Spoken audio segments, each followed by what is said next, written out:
Hey, what's up, y'all? Welcome back. This is Shah.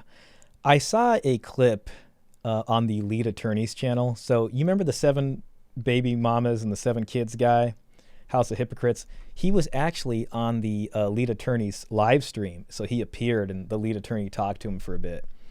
And I caught some of it and I thought it was really interesting. But at one point they were talking about how to like avoid being found by the child support agency. So let's take a look at this. This. What's that? I'll ask you this. How do Okay. you find somebody you don't know? How do you find somebody you don't know? hmm It would be very difficult to find somebody that you don't know. You wouldn't even know to look for them because you don't know them. That's the premise. Like they The think premise it is that is. the premise is that none of these women know you. No, not by my first name. I don't. When I come from a different lifestyle, right? So the first name, government name, would never be out there. It will never be out there. So I'm not manipulating a woman.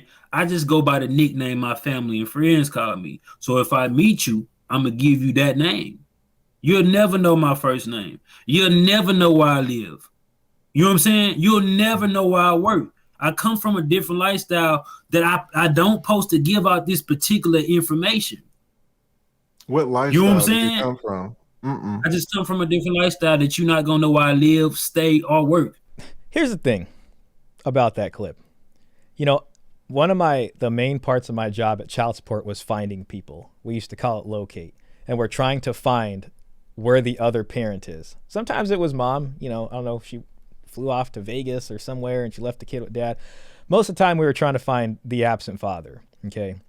What he's claiming in this video is that none of the baby mamas know his real name or his real identity.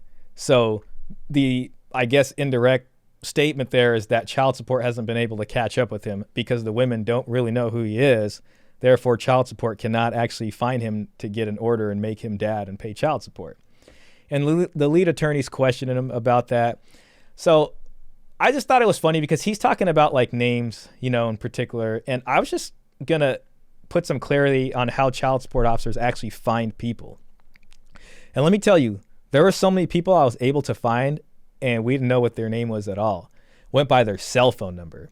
So if he has a cell phone and it's in his name and he gives out that number to the woman, baby mama, just her giving me that number was enough for me to punch in the system and work backwards to get his social security number and his name and his last addresses for 10 years and all of his income if he worked a normal job. This guy Pookie probably doesn't work over the table jobs. I mean, you know, otherwise it'd be easier to find him, easier to serve him, easier to take his money.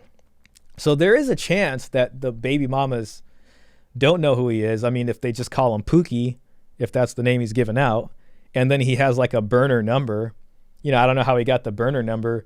Maybe he found a homeless guy and paid the homeless guy some money.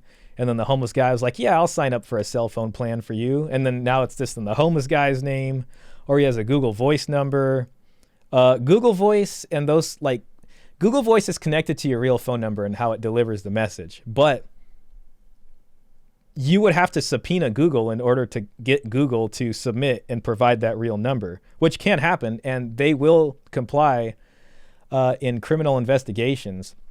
And they probably would in child support too, but the agency I worked at, they don't have enough money to take a Google Voice number and then send a subpoena over to Google and then try to figure out if that number is real or not.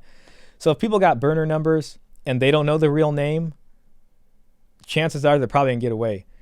The only other way is if like we think we might know who it is, or she knows a relative's name, because then we can look up the relatives and we can see who they're related to, and then we can go ahead and get DMV photos, and then we can have mom come in and be like, hey, which of the guys was it? And then she might be able to pick it out that way. So there's ways to find out who it is. But if we have very minimal information, we don't have a name, we don't have the real phone number, or we don't have a workplace. If we have a workplace, we might be able to figure out who it is. Then, you know, yeah, I mean, that's it. If we don't know who dad is, how are we going to get child support? So it is possible, but you know, it's not like, but there are many other ways. So what he's saying, you know, oh, I don't give out my legal name. The legal name is one thing, but the real phone number is what really screws you over. So, you know, another thing I observed about this that I thought was kind of funny is like the sort of contrast between these two characters. You know, these two are like the opposite of like everything in their lives. Like, here is this lettered gentleman who, you know, went to law school and he's been an attorney for 20 years. And he's, you know, dressed in a suit and upstanding and can commingle amongst higher society circles and play golf on the weekends with these people. And then there's this guy on the right who like represents everything about thug culture. You know, unlettered, has a certain demeanor, and just represents everything that this guy probably hates. And I can just tell he hates this guy.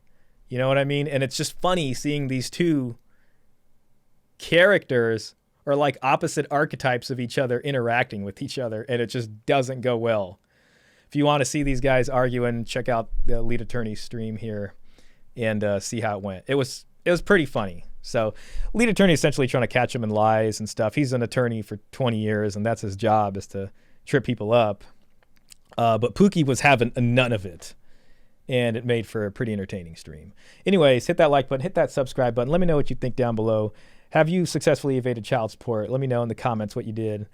And catch me on the next one. See you guys.